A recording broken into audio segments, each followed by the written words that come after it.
Friends, welcome to Gyaneshan classes. Gyaneshan classes में आपका बहुत बहुत स्वागत है। जैसा कि आप जानते हैं कि हमने रिवीजन सीरीज शुरू करी हुई है, उसमें हमने अपने पहले 2 चैप्टर्स कवर कर लिए थे।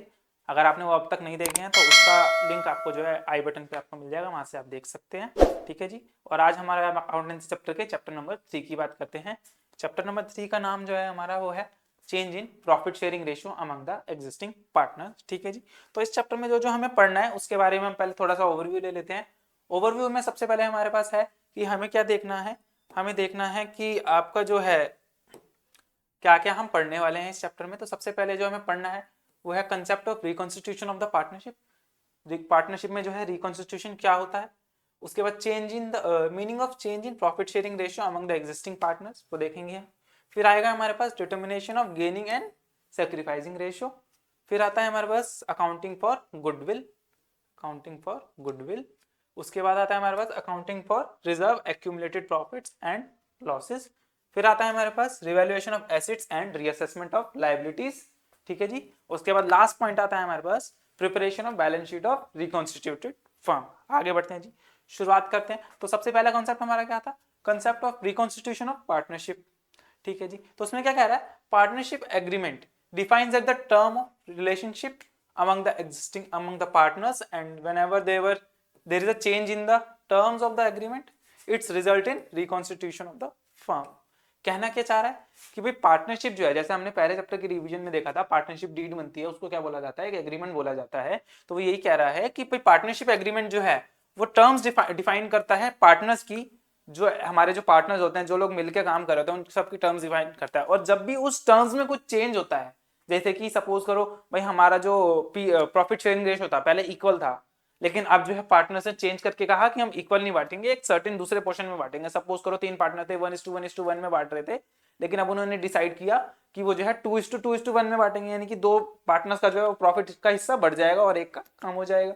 ठीक है जी। तो उस वजह से जो एग्रीमेंट में चेंज होगा उसको क्या बोला जाएगा, रिकॉन्स्टिट्यूशन बोला जाएगा।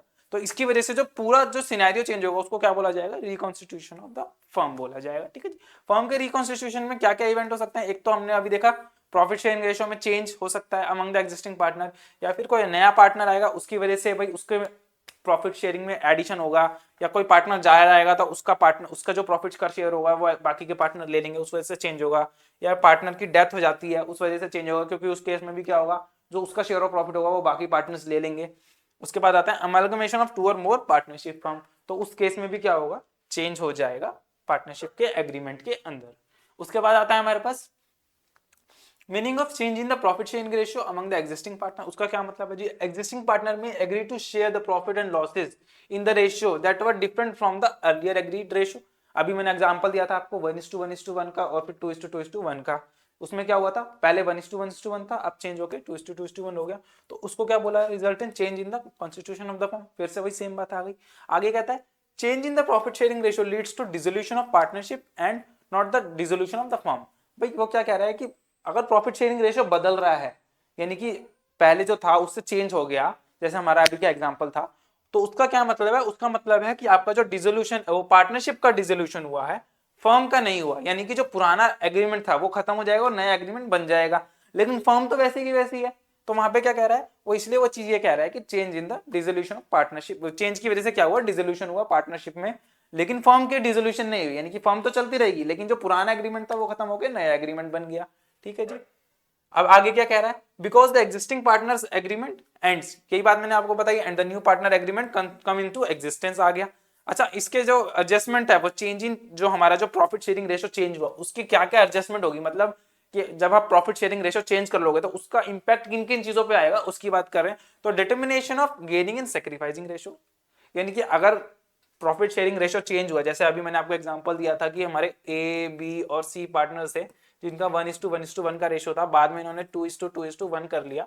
तो इसमें से इस पार्टनर को या इस पार्टनर को कितना गेन हुआ प्रॉफिट में आगे आने वाले टाइम में, और इस पार्टनर को कितना सेक्रीफाइस करना पड़ा इन दोनों को गेन करवाने के लिए, तो वो क्या है, तो इन दोनों का जो गेन हुआ वो गेनिंग रेशियो, और इसको जो सेक्रीफाइस हुआ वो सेक्रीफाइसिंग रेशियो। आगे है अकाउंटिंग फॉर गुडविल। तो जो चेंज आया उस चेंज की वजह से जो एग्जिस्टिंग उस डेट से, यानी कि इस डेट जिस दिन ये चेंज आया, इस डेट से जो पहले तक के हमारी जितनी भी चीजें थी, यानी कि गुडविल में पोर्शन वो भी हमारा उसमें इंपैक्ट आएगा। उसके अलावा रिजर्व्स में और एक्यूमुलेटेड प्रॉफिट्स एंड लॉसेस में इंपैक्ट आएगा।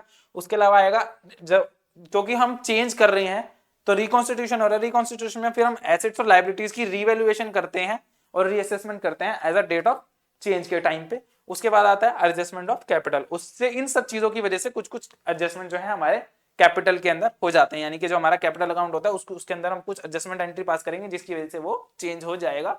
आगे बढ़ते हैं। अब थर्ड पोर्शन है हमारा, इसमें क्या कहता है, determination of gaining and sacrificing ratio. जी गेनिंग और सैक्रिफाइसिंग रेशो निकालना कैसे है, जैसे हमने देखा भाई गेनिंग सैक्रिफाइसिंग रेशो क्या है, it is a ratio that one और मोर पार्टनर्स फॉरगो और sacrifice their share in favour of the other partner. अभी हमने यही बात देखी थी कि जो आपका जो पुराना पार्टनर है, मतलब जो सी पार्टनर है, उसने अपना कुछ शेयर बाकी दोनों के लिए क्या कर दिया, फॉरगो कर दिया, सैक्रिफाइस कर दिया। ठीक है जी। आगे क्या कह रहा है, गेनिंग रेशो। गेनिंग रेशो कि भाई जो सैक्रिफाइसिंग पार्टनर के अलावा दूसरे बंदों को कुछ गेन हुआ है प्रॉफिट में उनके शेयर में, वो क्या है, जैसे हमारे पीछे एग्जांपल में ए और बी को हुआ था, वो क्या है आपका गेनिंग रेशो। तो इसकी जो इक्वेशन है वो कैसे बनेगी, आपको बुक के अंदर ना मैं बताता हूं कि आपको दो तरीके से इक्वेशन दी हुई है, जहां पे आपको हर बार पॉजिटिव रिजल्ट में आपको समझना पड़ेगा कि भाई वहां पे आपका गेन है या सैक्रिफाइस है। तो मैंने दोनों को कंबाइन करके एक तरीके से कर दिया है। आगे आप क्वेश्चन में भी देखोगे बुक के अंदर भी, तो आपको जो है सेम तरीके से ही मिलेगा, बट आपको समझाने के लिए वो दो अलग अलग बना दिए हैं। तो हुआ क्या है, सिर्फ इतना ही हुआ है, गेनिंग और सैक्रिफाइसिंग रेशियो, अगर पॉजिटिव रिजल्ट आया तो गेनिंग माना जाएगा और नेगेटिव रिजल्ट आया इक्वेशन का तो सैक्रिफाइसिंग माना जाएगा। करना क्या है, आपको नए पीएसआर को पुराने में से माइनस करना है। जैसे हमारा पीछे वाले एग्जाम्पल में 2/5 हो गया था, ए का जो रेशो हो गया था, ए का रेशो क्या हो गया था हमारा 2/5 हो गया था, इसका टोटल 5 और ये 2/5 2/5 और 1/5, और पुराना कितना था 1/3 था। तो अगर मैं बात करूं तो मेरा 2/5 माइनस 1/3, इसका जब मैं सॉल्यूशन करूंगा तो मेरा आएगा ये 15, यहाँ आएगा मेरा 6 और ये आएगा मेरा 5, तो यहाँ कितना आया मेरा 1/15। तो ये क्या है, पॉजिटिव रिजल्ट है, गेनिंग रेशियो आ गया। अगर मैं इसी को दूसरे तरीके से मैं बात करूं कि अगर अब मैं को सेक्रीफाइसिंग निकालना है अगर, तो सेक्रीफाइसिंग मैं सी की बात करता हूँ, क्योंकि हमें पता है कि हमारे एग्जांपल में सी सेक्रीफाइस कर रहा, तो इसका क्या है, इसका हमारा जो पॉइंट है वो है 1/5 और यहाँ पे हमारा 1/3। ठीक है जी। तो इसका भी हम सॉल्व कर लेते हैं। ये आया हमारा 15, यह हमारा 3 और ये हमारा 5। ठीक है जी, ये हुआ। तो इसको जब आप सॉल्व करोगे तो आएगा -2/15। ठीक है जी। तो ये क्या हो गया आपका सेक्रीफाइसिंग रेशो हो गया। समझ में आ गई आपको बात। आगे बढ़ते हैं। आगे बढ़ते समय अच्छा इसमें छोटा सा पोर्शन आपका ये भी आ गया। क्या कहता है जी, the purpose and importance of calculation of sacrificing and gaining ratio is to determine the amount of compensation of goodwill that gaining partner pay to the sacrificing partner. कहने का क्या मतलब है कि आप ये गेनिंग और सेक्रीफाइसिंग रेशियो निकाल किस ले रहे हो, क्योंकि आपको पता है कि फ्यूचर में जो है अब नए नए टर्म्स के अकॉर्डिंग जो है वो प्रॉफिट शेयर करेंगे। तो नए टर्म्स के अकॉर्डिंग प्रॉफिट शेयर करने के चक्कर में जो आपका एज ऑन डेट पे जो प्रॉफिट या जो गुडविल होती है, जैसे इसने बोला कि कंपनसेट करना पड़ेगा, तो यानी कि जो फ्यूचर में गेनिंग जो बंदा गेन करेगा उसको सेक्रीफाइस वाले बंदे को एज ऑन डेट तक के लिए क्या करना पड़ेगा, उसको कंपनसेशन करना पड़ेगा। समझ में आया। तो इसलिए हम क्या करते हैं, गेनिंग या सेक्रीफाइसिंग निकालते हैं, जिससे पता लगेगा कि भैया किस बंदे किस पार्टनर को जो है कितना गेन हुआ है, किस पार्टनर को कितना लॉस हुआ है, उसका कंपनसेशन अमाउंट क्या होगा। इसके बारे में हम डिटेलिंग में देखेंगे। तो अच्छा यहाँ पे हम पहले एक एग्जांपल देख लेते हैं गेनिंग और सैक्रिफाइसिंग निकालने के लिए। Amit and Sumit are the partners sharing profits and losses in the ratio of 2:1. It was decided by the terms of the share that profit equally with effect from 1 April 2020, यानी कि बाद में उन्होंने decide किया कि वो बराबर बराबर प्रॉफिट शेयर करेंगे। तो हमें गेनिंग और सैक्रिफाइसिंग निकालनी है। नया रेशियो क्या है 1:1। अब इनका देखो सैक्रिफाइसिंग कैसे निकाला है, इन्होंने क्या कर दिया, उल्टा कर दिया ना, ओल्ड माइनस न्यू। हम लोग क्या कर रहे थे, न्यू माइनस ओल्ड कर रहे थे। अगर मैं न्यू माइनस ओल्ड के हिसाब से ही चलूं तो मेरा जो न्यू था माइनस ओल्ड, इसके हिसाब से अगर मैं चलूं तो मेरा नया रेशो क्या है 1/2। ये किसका ले रहा हूं मैं, अमित का ले लेते हैं। और इसका पुराना क्या है 2/3। ठीक है जी। तो जब हम इसको करेंगे तो आएगा क्या, यहाँ पे 6 आएगा और ये हमारा आ जाएगा 3 - 4 यानी कि 1/6। ये क्या आ रहा है मेरा सेक्रीफाइसिंग, ये देखो जी 1/6 आ रहा है, लेकिन ये पॉजिटिव रिजल्ट आ रहा है क्योंकि हमने यहाँ पे कैलकुलेशन में क्या लिया, रिवर्स में लिया। और हमने लिया है, हम जो अपने टर्म के हिसाब से चल रहे थे, जो मैंने आपको अभी पीछे बताया, उसके हिसाब से अगर ये नेगेटिव आएगा तो इसका मतलब क्या है, सेक्रीफाइसिंग ही है। ठीक है जी। सुमित की बात करते हैं। सुमित के केस में भी क्या करेंगे जी, न्यू माइनस ओल्ड करेंगे। सुमित के केस में भी 1/2 माइनस 1/3। ठीक है जी। तो ये हो जाएगा 3 - 2/6, ये हो जाएगा 1/6, यानी कि इसने जितना सेक्रीफाइस किया उतना ही इसने गेन कर लिया। ठीक है जी, आगे बढ़ते हैं। अगला पोर्शन है हमारे पास अकाउंटिंग फॉर गुडविल। अच्छा, गुडविल जो है हमारे पास जो अकाउंटिंग स्टैंडर्ड होते हैं, मैं उम्मीद कर रहा हूँ कि आपने अकाउंटिंग स्टैंडर्ड के बारे में थोड़ा बहुत जानकारी रखी होगी। हमारे पास जो टोटल अकाउंटिंग स्टैंडर्ड्स होते हैं वो 30 होते हैं, ठीक है ना। आपकी जानकारी के लिए सिर्फ मैं मोटा मोटा बता रहा हूँ, आपको ज़्यादा डिटेल में जाने की जरूरत नहीं है इसके बारे में। जब आप आगे की क्लासेस में या कॉलेजेस में पढ़ोगे तब आपके इसके बारे में पूरी डिटेलिंग मिल जाएगी। तो हमारा जो अकाउंटिंग स्टैंडर्ड टोटल होते हैं 30 होते हैं टोटल में, ठीक है जी। लेकिन उसमें से एक अकाउंटिंग स्टैंडर्ड 26, उसके अंदर आपको इंटेंजिबल एसेट्स के बारे में अकाउंटिंग करने को मिलता है। तो इंटेंजिबल एसेट्स क्या है? Goodwill should be recognised in the books only when considered in money or money worth has been paid for it. Thus, in case of admission or retirement or death of the partners, change in the profit sharing ratio or the change in the profit sharing ratio among the existing partners, goodwill is not recognized in the books of the firm because consideration of money worth is not paid for it. कहना क्या चाह रहा है कि भाई accounting standard 26 ये बात कहता है कि आपकी जो गुडविल है आप उसको बुक्स में कब रिकॉग्नाइज करोगे? जब उसकी कोई मनी वर्थ होगी, ठीक है जी। यानी कि वो किसकी बात कर रहा है?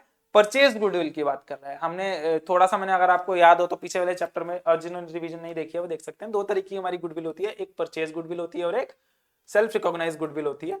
तो परचेज गुडविल के केस में आपके पास कंसीडरेशन होता है क्योंकि वो हम पे करते हैं और उसकी मनी वर्थ होती है, इसलिए उसको बुक्स में दिखाया जाता है। लेकिन जो सेल्फ जनरेटेड गुडविल होती है उसकी कोई मनी वर्थ नहीं होती, इसलिए यहाँ पे बोला goodwill is not recognise because उसकी क्यों आ रहा है वो गुडविल का चेंज? क्योंकि पार्टनरशिप चेंज, रेशो चेंज हो रहा है, या फिर पार्टनर की डेथ हो रही है, रिटायरमेंट हो रहा है, एडमिशन हो रहा है। तो इस केस में क्या है, कोई मनी वर्थ नहीं जा रहा है, या कोई मनी वर्थ जो आपकी जो सेल्फ जनरेटेड गुडविल थी उसमें कोई मनी वर्थ क्रिएट नहीं होता, इसलिए उसको बुक्स में नहीं दिखाया जाता। It should be adjusted to the partner capital account and if goodwill is recognise, यानी कि अगर उसको रिकॉग्नाइज किया जाता है it should be write off immediately. अगर आप किसी मेथड की वजह से, जो हम आगे अभी देखेंगे कि अगर आप उसको रिकॉग्नाइज करते हो, यानी कि अगर आप उसको बुक्स में दिखाना चाहते हो तो उसको दिखाने के बाद, इस एडजस्टमेंट के लिए उसको आप दिखाने के बाद क्या करोगे? इमीडिएटली उसको कैंसिल आउट कर दोगे। क्या कर दोगे? राइट ऑफ कर दोगे। कैंसिल आउट मतलब राइट ऑफ कर देना, ठीक है जी। Compensation payable for gaining partner for is gain to sacrificing partner is known as a premium for goodwill. जो कॉम्पनसेशन फायदे वाला बंदा यानी कि गेनिंग पार्टनर जो कॉम्पनसेशन सैक्रिफाइसिंग पार्टनर को देगा उसको क्या बोला जाता है? प्रीमियम फॉर गुडविल बोला जाता है। कॉम्पनसेशन पेबल निकाला कैसे जाएगा? जो आपकी फर्म की गुडविल होगी उसका जो गेनिंग रेशो से है आप क्या कर लो, मल्टीप्लीकेशन कर लो, तो आपका क्या आ जाएगा? कॉम्पनसेशन पेबल आ जाएगा। आगे बढ़ते हैं, आगे वाला पोर्शन है हमारा। देखो जी, एडजस्टमेंट की बात कर रहा है। एडजस्टमेंट की जो आपकी एंट्रीज होते हैं कैसे पास होती है? In case of fluctuating capital account. Fluctuating capital यानी कि जो आपके जो दो मेथड हमने देखे थे चैप्टर नंबर 1 की रिवीजन में, आप ठीक है ना, उसकी बात कर रहे हैं। तो उसमें क्या होता है? Gaining partner to sacrificing partner, इस तरीके से कर देंगे कैपिटल अकाउंट में। यह कैपिटल अकाउंट आएगा क्योंकि हमारा फ्लक्चुएशन मेथड है। उसके बाद आता है हमारे पास फिक्स्ड मेथड। फिक्स्ड मेथड में हम क्या लेंगे? Gaining partner capital account debit to sacrificing partner current account. यहाँ पे सैक्रिफाइसिंग पार्टनर कैपिटल अकाउंट आएगा क्योंकि फ्लक्चुएशन मेथड है, और यहाँ पे कैपिटल फिक्स कैपिटल मेथड है तो यहाँ पे आएगा करंट अकाउंट, ठीक है जी। आगे बढ़ते हैं। उसके बाद क्या कह रहा है जी हमारे पास? अगली एंट्री है रेज्ड एंड राइट ऑफ। मैंने आपको अभी बताया आपको, मैंने जो हमने अकाउंटिंग स्टैंडर्ड 26 की रिवीजन देखी, 26 के बारे में छोटा सा पोर्शन पढ़ा था, उसमें कहता है कि अगर आपको रेज करनी है गुडविल तो आपको इमीडिएटली राइट ऑफ भी करना पड़ेगा, ठीक है जी। तो जब आप रेज करोगे तो रेज कैसे करोगे? क्योंकि बुक्स में रिकॉग्नाइज नहीं है और गुडविल क्या होता है? एसेट का पार्ट होता है। तो goodwill account debit to partner capital account, इसका डायरेक्ट इंपैक्ट किस में जाएगा? पार्टनर कैपिटल अकाउंट में जाएगा। और ये पार्टनर कैपिटल अकाउंट में बटेगी किस रेशो में? ओल्ड पीएसआर के अंदर, देखोगे, ठीक है जी। फुल वैल्यू ऑफ गुडविल जो है वो ओल्ड पीएसआर रेशियो में बढ़ जाएगी। उसके बाद इसको क्या करना पड़ेगा? इमीडिएटली राइट ऑफ करना पड़ेगा। इमीडिएटली राइट ऑफ करना पड़ेगा तो ये जो गुडविल होगी ये क्रेडिट हो जाएगी, तो खत्म हो जाएगी बुक्स में से। लेकिन अब की बार जो पार्टनर कैपिटल अकाउंट में जब रेशियो बटेगी गुडविल की, वो बटेगी आपकी न्यू प्रॉफिट शेयरिंग रेशियो के अंदर, ठीक है जी। इसका इंपैक्ट क्या होगा उसके बारे में भी हम बात करेंगे, ठीक है। उसके बाद अगर फिक्स कैपिटल मेथड की मैं बात करूं तो फिक्स कैपिटल मेथड में जो आपकी पहली एंट्री हुई goodwill to current partners current account आ जाएगा। ये तो फ्लक्चुएशन मेथड हो गया, ये फिक्स मेथड हो गया। सेम तरीका आएगा उसमें जो एंट्री रिवर्स होगी, इसमें भी आपका ओल्ड पीएसआर में पहले तो रेज होगा, उसके बाद जब आप रिवर्स करोगे, राइट ऑफ करोगे, तो आपका न्यू पीएसआर में आप क्या करोगे? राइट ऑफ कर दोगे, ठीक है जी। इसका इंपैक्ट हम देखेंगे क्या होगा। उससे पहले आप क्या है, अब एक क्वेश्चन देख लेते हैं। अनवर वाला share profits and losses in the ratio of 3:2, ठीक है जी। With effect from 1 April 2020 they decide to share profit equally. पहले 3:2 था, अब क्या हो गया? बराबर बराबर हो गया। Goodwill of the firm is to be valued at 50,000 रुपए। फर्म की वैल्यू ऑफ गुडविल आ गई। आपको क्या करना है? नेसेसरी जर्नल एंट्री पास करनी है for accounting for goodwill when goodwill were adjusted through partner capital account एक तो मेथड ये हो गया पार्टनर कैपिटल अकाउंट का एडजस्टमेंट, दूसरा क्या करना है, रेज और राइट ऑफ मेथड करना है। तो पहले मेथड में क्या करेंगे, सबसे पहले आपको क्या करना पड़ेगा, गेनिंग और सेक्रीफाइसिंग निकालना पड़ेगा। तो गेनिंग और सेक्रीफाइसिंग निकालने दें, इन्होंने फिर यहाँ उल्टा मेथड यूज किया, कोई बात नहीं, हम उसको अगर उसी से समझ लेते हैं। फिलहाल हो क्या रहा है, बस हमने न्यू पहले लिया था और ओल्ड बाद में लिया था, तो यहाँ पे हमारा उल्टा आएगा। उल्टा मतलब गेन हमारा नेगेटिव रिजल्ट में आएगा और सेक्रीफाइस हमारा पॉजिटिव में आएगा। ये काम करते हैं, हमने जो है अगर इसी मेथड से समझा है तो हम इसको इसी से करेंगे। ठीक है जी, हम करेंगे new minus old, new minus old से ही करते हैं हम, ताकि आपको कंफ्यूजन ना हो। ठीक है जी, अनु के लिए न्यू माइनस ओल्ड क्या होगा, पहले तो न्यू देखेंगे, न्यू क्या है हमारा अनु के लिए हमारा न्यू है 1/2 माइनस क्या करेंगे, अनु का ओल्ड क्या है हमारा 3/5। ठीक है जी, इसको करते हैं, ये हो गया हमारा 10, उसके बाद ये हो गया हमारा 5 माइनस 6, तो ये क्या आ गया हमारा 5 माइनस 6 माइनस 1/10। तो यानी कि अनु का क्या आ गया हमारा सेक्रीफाइसिंग, अनु का सेक्रीफाइसिंग आ गया 1/10। तो क्योंकि दो ही पार्टनर है तो एक का गेन होगा तो दूसरे का सेक्रीफाइस होगा, तो अगर अनु का सेक्रीफाइस है तो बाला का क्या होगा 1/10 गेन होगा। ठीक है जी, तो इससे क्या होगा, तो गेनिंग हमारी एंट्री क्या बननी थी, gaining partner to sacrificing partner. तो यानी कि बाला कैपिटल अकाउंट, क्योंकि बाला का गेन है और अनु का सेक्रीफाइस है, तो बाला टू अनु हो जाएगा। अब उसमें करना क्या है, तो हमारा 1/10 आया, तो टोटल हमारी फर्म की गुडविल कितनी थी 50,000 थी, फर्म की गुडविल हमारी कितनी थी जी 50,000 थी, और गेनिंग रेशो कितना है 1/10 है। तो टोटल हमारा डिस्ट्रीब्यूशन कितना होगा, यानी कि कंपनसेशन कितना जाएगा, कंपनसेशन जाएगा 5,000 रुपीज। तो आपकी एंट्री में 5,000 रुपीज आ जाएगा। ठीक है जी, आगे बढ़ते हैं। अब हमारा है इसके अंदर, तो क्वेश्चन के अंदर हमारा दूसरा मेथड था। दूसरे मेथड में आपका क्या करना है, पहले रेज करना है फिर राइट ऑफ करना है। रेज करते समय हम क्या करेंगे, जब हमें गुडविल रेज करनी है तो हमें पहले रेजिंग की एंट्री पास करनी पड़ेगी। रेजिंग की एंट्री हम पास करेंगे तो 50,000 रुपीज आएगा, और यहाँ पे हमारा हम ओल्ड पीएसआर यूज करेंगे, जो हमने देखा था उसमें ओल्ड पीएसआर यूज करे थे। ओल्ड पीएसआर था हमारा 3:2। तो जब आपकी 50,000 को आप 3:2 में बांटोगे तो एक को आएगा 30,000 का अमाउंट और दूसरे पार्टनर को आएगा 20,000 का अमाउंट। ठीक है जी, तो दोनों आप यहाँ पे डाल देंगे। उसके बाद जब हमें इसको क्या करना था, राइट ऑफ करना था। रेज करने के बाद राइट ऑफ करते समय जब आप गुडविल को रिवर्स कर दोगे तो नए पार्टनर्स के में आपको करना क्या है, न्यू पीएसआर में डालना था। तो न्यू पीएसआर में डालते समय क्योंकि हमारा रेशो 1:1 है, तो आप 50,000 को 1:1 में डालोगे तो 25,000 आ जाएगा। अच्छा, अब मैंने आपको समझाते समय बात करी थी कि इसका इंपैक्ट क्या पड़ेगा, तो इसका इंपैक्ट देख लेते हैं। इसका इंपैक्ट क्या पड़ेगा, आप देखोगे रेज हमने कितना किया था 50,000 रेज किया था, और राइट ऑफ भी हम कितना कर रहे हैं 50,000 कर रहे हैं, तो यानी कि गुडविल तो पूरी फिनिश हो गई। अब इंपैक्ट क्या आया, इंपैक्ट ये आया कि पहले हमारा जो पार्टनर्स थे उसमें अनु को 30,000 रुपए हमने क्या कर रहे थे, डिस्ट्रीब्यूट करे थे एज अ प्रॉफिट, क्योंकि हमने गुडविल रेज करी थी, और उससे हम रिवर्स कितने कर रहे हैं 25,000 कर रहे हैं। तो यानी कि नेट हमारा अनु को क्रेडिट कितना जाएगा 5,000 का जाएगा, अनु को जा रहा है क्रेडिट 5,000 का। ठीक है जी, और इधर क्या जा रहा है, बाला को डेबिट जा रहा है 5,000 का। ठीक है जी, बाला को डेबिट जा रहा है 5,000 का। तो इस एंट्री का और जो हमारा पहला मेथड था उसका इंपैक्ट दोनों का सेम ही रहेगा। देखो जी, बाला डेबिट 5,000 से और अनु क्रेडिट 5,000 से। ठीक है जी, आगे बढ़ते हैं। तो हमारा जो ये था कि accounting for treatment of existing goodwill, इसमें हमें क्या करना था जी, वही बता रहा है कि goodwill appears in the balance sheet, यानी कि एग्जिस्टिंग गुडविल की बात कर रहा है। ये वाली कौन सी गुडविल होगी, हमने दो गुडविल देखी थी, आपको याद होगा तो, अगर एक हमने देखी थी परचेज गुडविल और एक हमने देखी थी सेल्फ जनरेटेड गुडविल। तो ये वाली जो बुक में रिकॉर्ड हो रखी होगी वो कौन सी वाली होगी, परचेज गुडविल होगी। ठीक है जी, तो अब आगे इसमें क्या कह रहा है जी, हमारे को एग्जिस्टिंग गुडविल की बात कर रहा है। इज द परचेज गुडविल, जो अभी मैंने आपको बताया, एंड द फॉलोइंग AS 26, किसको फॉलो करते हुए आते हैं वो AS 26, जिसके बारे में हमने अभी पीछे पढ़ा था। Intangible assets it is recognise in the books, और बाकी जो इंटेंजिबल एसेट्स होते हैं वो भी बुक में रिकॉग्नाइज होते हैं। एग्जिस्टिंग गुडविल रिटर्न ऑफ कैसे करनी है जी, अभी हमने पीछे भी एंट्री देखी थी, partner capital account debit to goodwill account, किसमें PSR में।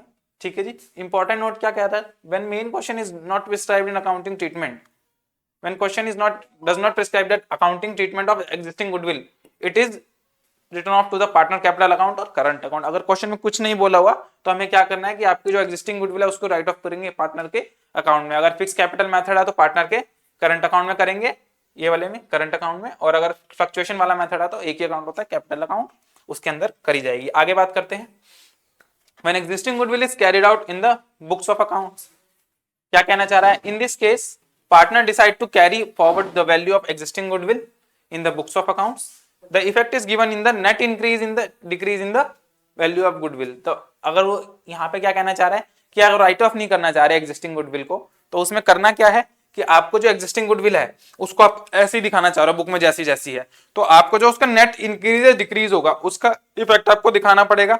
ठीक है जी, गुडविल के अंदर इसके बारे में भी हम पूरा देखेंगे आगे एग्जांपल। जैसे कि एग्जांपल की बात कर रहे हैं, value of goodwill determined at the 1 lakh rupees की गुडविल है and the goodwill appears in the books of account as 20,000 rupees. तो भास्कर ने कितना सेक्रीफाइस किया, अगर 1/10 शेयर सेक्रीफाइस किया भट्ट के फेवर में, तो नेट इफेक्ट कितना आया जी 1/10 ऑफ 80,000, यानी कि जो इतना इंक्रीज पोर्शन है, तो 8,000 का इंपैक्ट आया। ये 8,000 का एक को गेन आएगा और एक को लॉस आएगा। ठीक है जी, आगे बात करते हैं।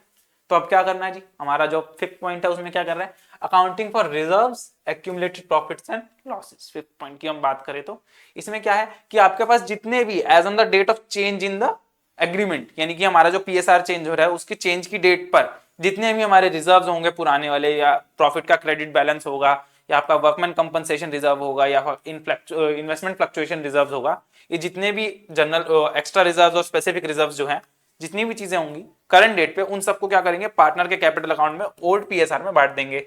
यहाँ पे क्या क्या देखा है, रिजर्व तो आपका जितना होगा पूरा जाएगा, क्रेडिट बैलेंस भी आपका जितना होगा पूरा जाएगा, लेकिन दो चीजें हैं, एक आपका है वर्कमैन कंपनसेशन रिजर्व, दूसरा है इन्वेस्टमेंट फ्लक्चुएशन रिजर्व। इसको कैसे ट्रीट करना है, excess of reserve over the liability, यानी कि वर्कमैन कंपनसेशन की लायबिलिटी कोई आएगी उसको सेट ऑफ करने के बाद अगर कुछ एक्स्ट्रा रिजर्व बचते हैं तब आपको वो डिस्ट्रीब्यूट करने हैं। इसी तरीके से इन्वेस्टमेंट फ्लक्चुएशन में भी है कि excess of reserves over difference between the book value and market value, यानी कि जो मार्केट वैल्यू और बुक वैल्यू है एक इन्वेस्टमेंट की, सपोज करो भाई आपके बैलेंस शीट के अंदर जो है एक इन्वेस्टमेंट है, वो है आपको सपोज करो 1 लाख रुपीज की इन्वेस्टमेंट है, बुक वैल्यू हो गई है इन्वेस्टमेंट की, लेकिन मार्केट में आज इसकी वैल्यू जो है, इसकी जो मार्केट वैल्यू है इस इन्वेस्टमेंट की, वो सपोज करो 80,000 है।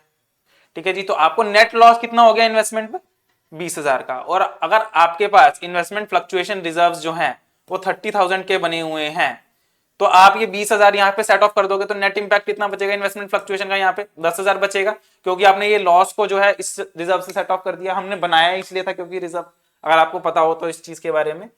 ठीक है जी, तो अब जो 10,000 रुपए बचा, तो वो 10,000 रुपए यहाँ डिस्ट्रीब्यूट हो जाएगा इन पार्टनर्स के में ओल्ड पीएसआर रेशियो में। ठीक है जी, एक्यूमुलेटेड लॉसेस, प्रॉफिट्स थे तो प्रॉफिट डेबिट हो गया और पार्टनर में क्रेडिट, और लॉसेस होगा तो एंट्री रिवर्स हो जाएगी पार्टनर कैपिटल अकाउंट या current account debit to profit and loss, loss का बैलेंस जो होता है। इसके साथ साथ एक चीज और है, डेफर्ड रेवेन्यू एक्सपेंडिचर, जैसे कि एडवर्टाइजमेंट सस्पेंस जो आपका बैलेंस शीट के अंदर एसेट साइड में दिखता है, वो वाला भी आपका क्या होगा यहाँ पे राइट ऑफ हो जाएगा। आगे बात करते हैं, आगे क्या कह रहा है, डेफर्ड रेवेन्यू एक्सपेंडिचर के बारे में थोड़ी सी और डिटेलिंग देख लेते हैं। It is a revenue expenditure which does not brings any assets into existence but its benefit expected to in the more than one accounting period, यानी कि क्या कि ऐसे खर्चे जो आप ऐसे रिवेन्यू खर्चे जिससे कोई एसेट नहीं क्रिएट होता, लेकिन उसके खर्चे करने की वजह से आपको ओवर द पीरियड बेनिफिट होता है। जैसे कि एडवर्टीजमेंट की अगर मैं बात करूं तो, कि जब हम एडवर्टीजमेंट करते हैं तो आपको उस एडवर्टीजमेंट का बेनिफिट एक से ज्यादा पीरियड तक हो सकता है, यानी कि एक से ज्यादा सालों तक हो सकता है। अकाउंटिंग पीरियड की उसने बात करी।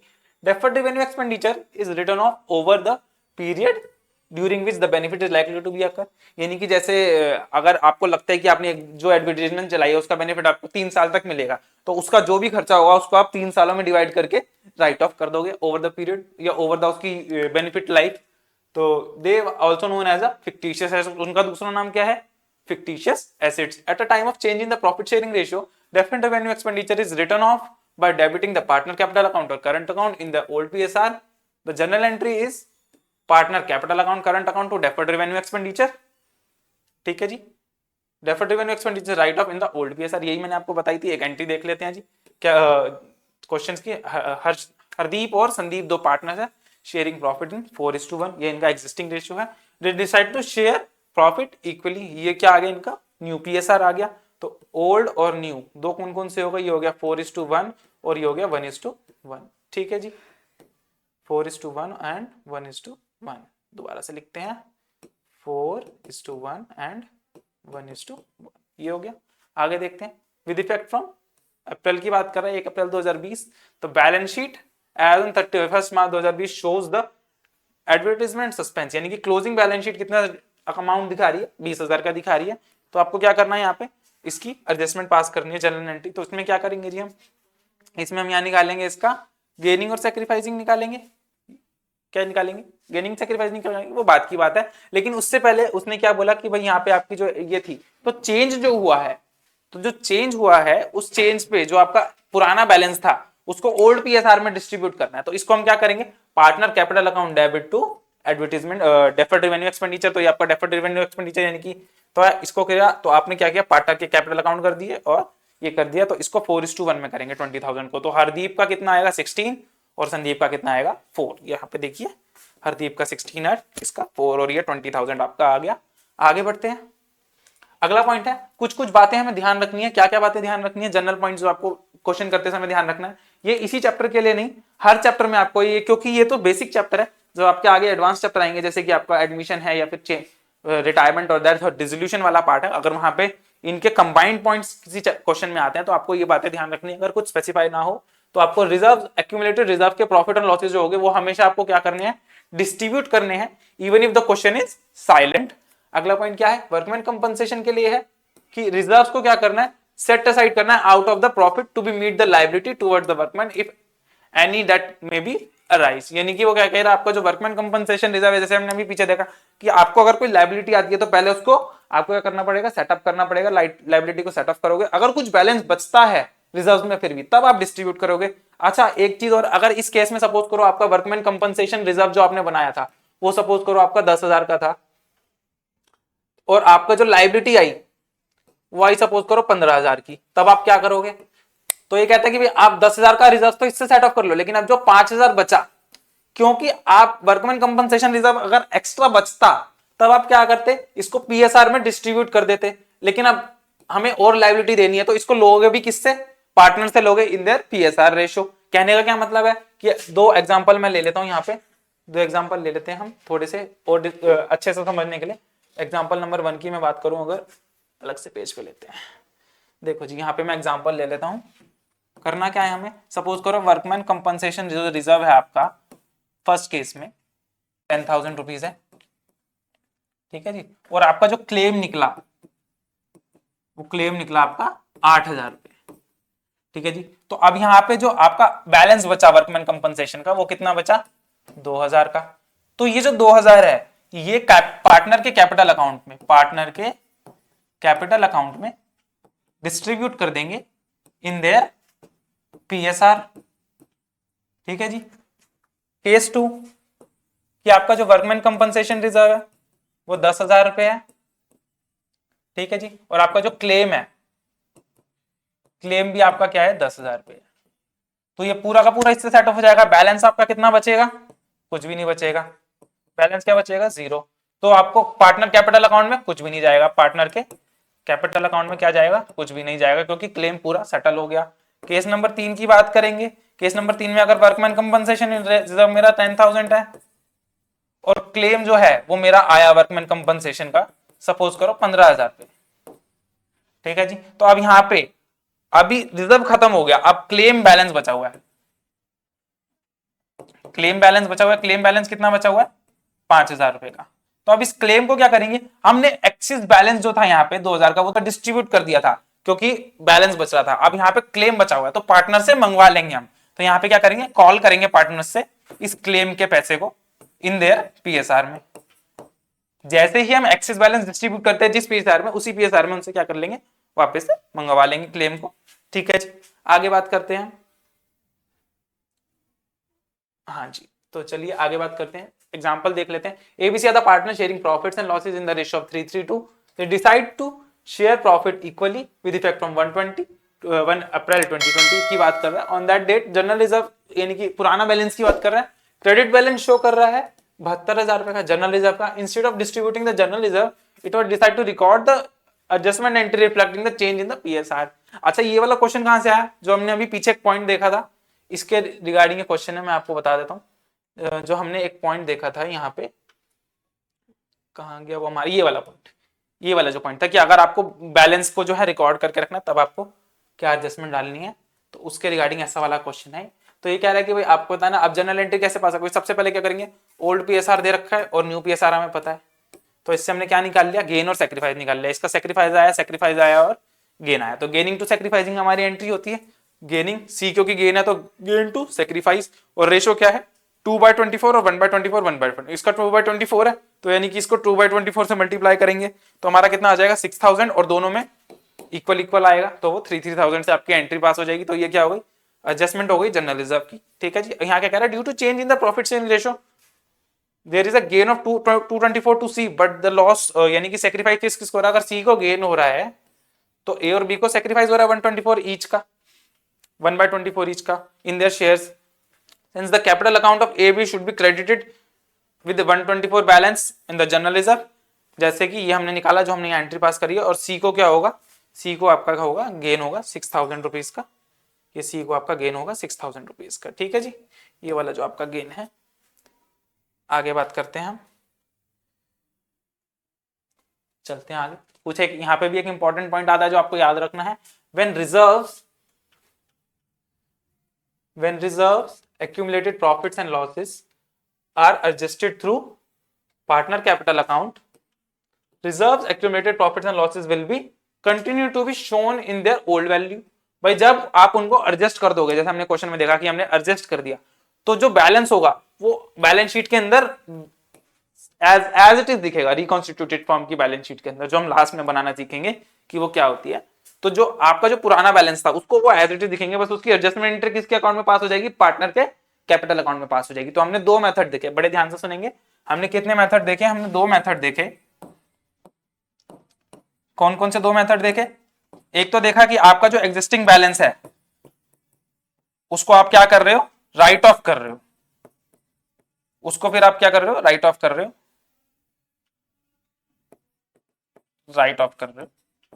ठीक है जी, और दूसरे मेथड में हमने क्या देखा कि आपका जो एग्जिस्टिंग बैलेंस है, उसका जो आपका एग्जिस्टिंग बैलेंस है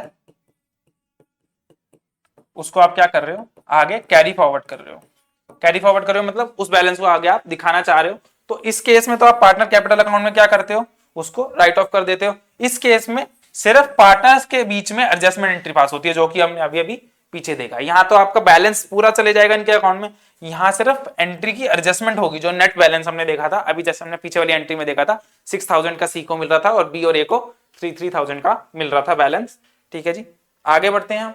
देखो जी, यहाँ पे अगला पॉइंट क्या है, revaluation of assets and reassessment of liabilities. यानी कि वही बात आ गई जब हम बात करें कि जब हमारा चेंज होगा, हमने जो सबसे पहली स्लाइड देखी थी, अगर मैं आपको दोबारा दिखाऊं तो सबसे पहली स्लाइड में आपको, तो सबसे पहली स्लाइड जो हमने देखी थी उसमें हमने क्या देखा था, रीजंस जो हमारे थे, रीजंस क्या क्या थे हमारे, कि change in PSR, admission, partner, retirement की बात करता, डेथ की बात करता हमारे। तो चेंज इन पीएसआर की वजह से क्या हो रहा था, रिकॉन्स्टिट्यूशन हो रहा था। उसमें उसने यही बात बोली कि जब आप चेंज करते हो तो आपको क्या होगा,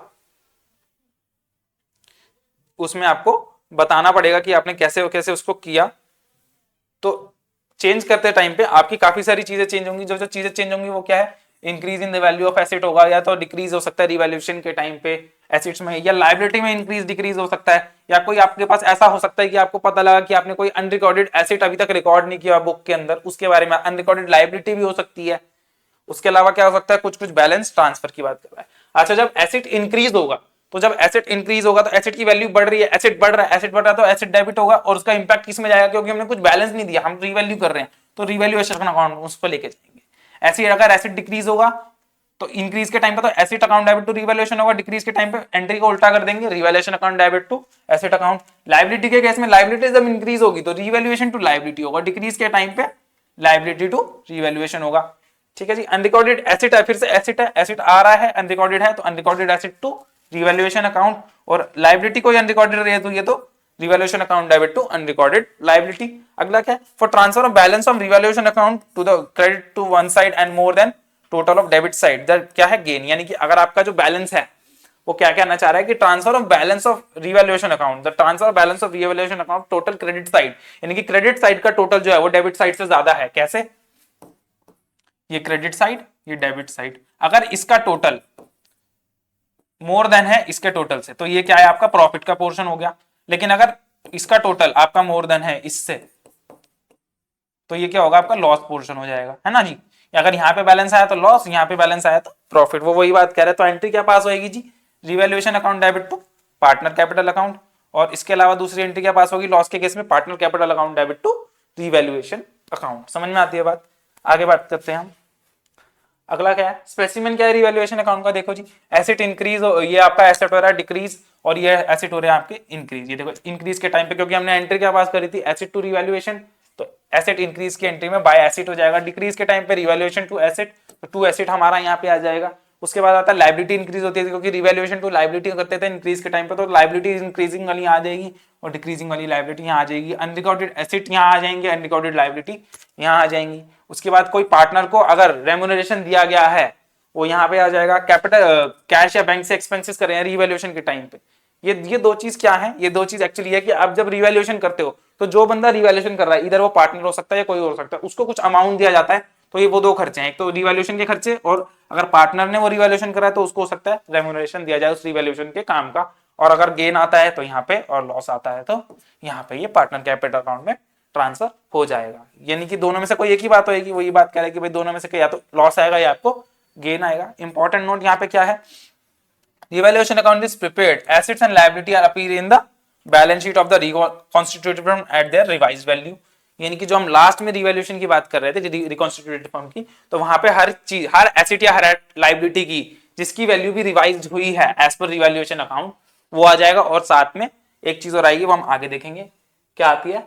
अच्छा जी, अब ये पॉइंट है when revised value of the assets and liability is not recorded। अच्छा, आप अगर आप ये चाहो कि भाई आपको रिवाइज वैल्यू दिखानी ही नहीं है, हम सिर्फ ओरिजिनल वैल्यू पे चलेंगे, तब क्या करेंगे, तो कहता है गेन और loss in the revaluation account और reassessment of liability adjusted to the partner capital account. जैसे कि अभी हमने पीछे किया था कि भाई आपका जो पुराने बैलेंसेस अगर आप उनको कैरी फॉरवर्ड करना चाहते हो तो आप क्या करो, एडजस्टमेंट एंट्री पास कर दो पार्टनर्स के बीच में। ऐसे ही इस केस में भी हो सकता है, by passing the adjustment entry, debiting crediting the capital account or current account of the partner for gaining or crediting the sacrificing partner। Debit किसको करना है, गेनिंग पार्टनर और सैक्रिफाइसिंग पार्टनर को डेबिट क्रेडिट करके आप एंट्री पास कर सकते हैं। उसके लिए आपको करना क्या है, स्टेप वन, सबसे पहले क्या करना है आपको, calculate the net effect of revaluation. Net effect निकाल लेंगे कि भाई आपका डेबिट में बैलेंस आ रहा है कि क्रेडिट में बैलेंस आ रहा है। जैसे कि इंक्रीज इन एसेट को डिक्रीज इन लायबिलिटीज को ऐड कर लेंगे, उसके अंदर डिक्रीज इन एसेट्स और इंक्रीज इन लायबिलिटी को माइनस कर लेंगे। कैसे माइनस करना है और ऐड करना है, ये जो आपका है कि भाई आपने ये वाले सारे पोर्शन ऐड कर लिए, भाई आपका decrease in asset, increase in liability, unrecorded liability, इन सबको ऐड कर लिया और ये वाले पोर्शन को आपने माइनस कर लिया। ठीक है जी, तो उसके अगर आपका पॉजिटिव आया है क्रेडिट वाली साइड ऊपर वाली, जो डेबिट वाली साइड नीचे, अगर पॉजिटिव आया तो गेन। अच्छा, यहाँ पे नेगेटिव के लिए गेन दिया हुआ है, ठीक है जी, कोई बात नहीं, हम ऐसे ले लेते हैं। सेक्रीफाइसिंग पार्टनर मतलब सेक्रीफाइड और gaining profit sharing ratio of each partner, ABC दिया हुआ है। ओल्ड और पीएसआर निकाल लेंगे गेन और उसके लिए आप उसको। उसके बाद स्टेप 3 में आपको क्या करना है, ये तो आपने नेट इफेक्ट निकाल लिया इन दोनों का। सेकंड में आपने क्या निकाल लिया, गेनिंग और सेक्रीफाइसिंग रेशियो निकाल लिया। और थर्ड स्टेप में आपने क्या निकाल लिया, calculation of proportionate amount of net effect revaluation निकाल लिया। ठीक है जी, अब उसमें क्या करना है, for gaining partners gain profit share into net effect, यानी कि जो ये वाला पोर्शन आया, अगर इसमें से सपोज करो ए को गेन होता है तो ये क्या आ जाएगा, गेनिंग पार्टनर का शेयर आ जाएगा। इस वैल्यू को आप इसके रेशियो से मल्टीप्लाई कर दो। और अगर बी और सी को क्या होता है, सेक्रीफाइस होता है, तो आप उसके लिए क्या करोगे, सेक्रीफाइड profit share into net revaluation effect, यानी कि जिसको भी गेन होगा इस वाले पोर्शन को इसके गेन या सेक्रीफाइसिंग रेशियो से आप मल्टीप्लाई कर दोगे तो आपका काम बन जाएगा यहाँ पे। और इसकी एडजस्टमेंट एंट्री क्या होगी, वही सेम तरीके से gaining partner capital account debit या current account debit to sacrificing partner capital account या current account according to the method of recording the entry of partner capital account. यानी आप यहाँ पे कौन सा मेथड यूज करते हो उसकी बात कर रहा है बेसिकली। ये दो चीजें जो हैं कौन कौन सी है, एक तो फिक्स मेथड और दूसरा फ्लक्चुएशन मेथड। ठीक है जी, मैं आपको दोबारा से ये दोनों मेथड के नाम बता रहा हूँ, इससे पहले भी हमने देखे थे चैप्टर 1 की रिवीजन में। आगे बात करते हैं। अच्छा, ये गेन के केस में है, ये लॉस के केस में है, क्योंकि सेक्रीफाइसिंग पार्टनर के उल्टे हो जाएगी एंट्री यहाँ पे। आगे बात करते हैं। अब लास्ट टॉपिक आपका है आज का, preparation of balance sheet of reconstituted firm की बात करें तो इसमें सबसे पहले हम एक नोट देख लेते हैं, उसके बाद मैं आपको थोड़ा सा बताऊंगा कि क्या है। Capital account of the new reconstituted firm is already given. New capital of the partners calculated by applying their new profit sharing ratio. भाई न्यू कैपिटल आपको, टोटल कैपिटल आपको गिवन होगी, अगर total capital of the new firm आपको given होगी और आपके पास क्या होगा, already given new capital of the partner are applying their new profit sharing. तो न्यू कैपिटल कैसे निकल जाएगी, अगर आपको रिकॉन्स्टिट्यूटेड फर्म की टोटल कैपिटल पता है और आपको जो पार्टनर्स हैं उनका न्यू पीएसआर भी पता है, न्यू पीएसआर भी पता है, तो आप दोनों को मल्टीप्लाई करोगे तो आपको new capital balance of partner मिल जाएगा, ठीक है जी, उसी की बात कर रहा है। The respective share of total will be the new capital and the after calculating the surplus और एक्सेस डेफिशिएंट शॉर्टेज को क्या करेंगे, comparing the new capital and adjust करना है उसको। अच्छा, अब यहाँ पे करना है क्या है, जो आपकी रिकंस्ट्रक्टेड फर्म की बैलेंस शीट बनेगी उसमें क्या करना है जी, ये आपकी बैलेंस शीट है। मैं किस मेथड की बात करूंगा यहाँ पे, मैं उस मेथड की बात करूंगा जहां पर आप रिवाइज्ड वैल्यू को आप शो करोगे बैलेंस शीट के अंदर। ये आपका कौन सी साइड हो गई, लायबिलिटी साइड हो गई, और ये आपकी एसेट साइड हो गई, ये आपकी एसेट साइड हो गई। यहाँ पे आएंगे आपके जो एसेट्स हैं वो सारे आ जाएंगे, करंट वाले, नॉन करंट एसेट्स भी आ जाएंगे और करंट एसेट्स भी आ जाएंगे। इसके साथ साथ आपका कैश बैलेंस भी आ जाएगा। ये सब आपके किस वैल्यू पे आएंगे, रिवाइज्ड वैल्यू पे आएंगे, जो जो भी चीजें रिवाइज्ड होंगी।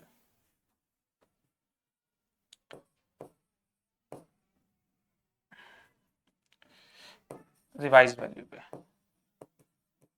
वैल्यू पे आएंगे, ये भी आपका रिवाइज वैल्यू पे आएगा, और ये तो आपका ऑलरेडी होता ही है, इसकी कोई रिवीजन है नहीं एज सच। अगर होती भी है कभी क्वेश्चन में आती भी है तो आप उसकी रिवाइज वैल्यू ही लेंगे, अदरवाइज वैसे आती नहीं है।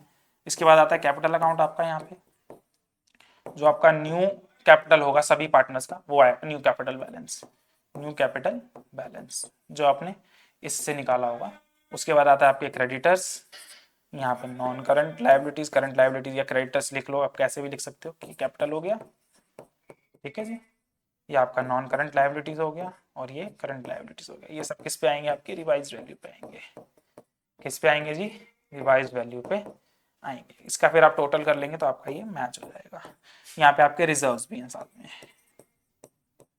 अगर आप उनको दिखाना चाह रहे हो, जो भी आपके रिजर्व पेंडिंग हमने डिस्ट्रीब्यूट कर दिए थे मेथड के अकॉर्डिंग, अगर आप दिखाते हो तो यहाँ आ जाएंगे, नहीं तो जो बाकी के रिजर्व्स है वो आ जाएंगे साथ में, ठीक है जी। तो आज के लिए हमारी रिवीजन खत्म होती है। आप अपनी इस रिवीजन को देखने के बाद अपने क्वेश्चंस ट्राई करना। अगर आपको कोई डाउट हो तो आप मुझे कमेंट बॉक्स में बता सकते हो, या आपको कोई स्पेसिफिक क्वेरी हो किसी अभी तक की हमारी रिवीजन से तो आप बता सकते हैं, हम आगे इसको कंसिडर करेंगे। आपके कोई डाउट्स होंगे तो आप कमेंट बॉक्स में लिख देना। Thank you very much, take care, bye bye.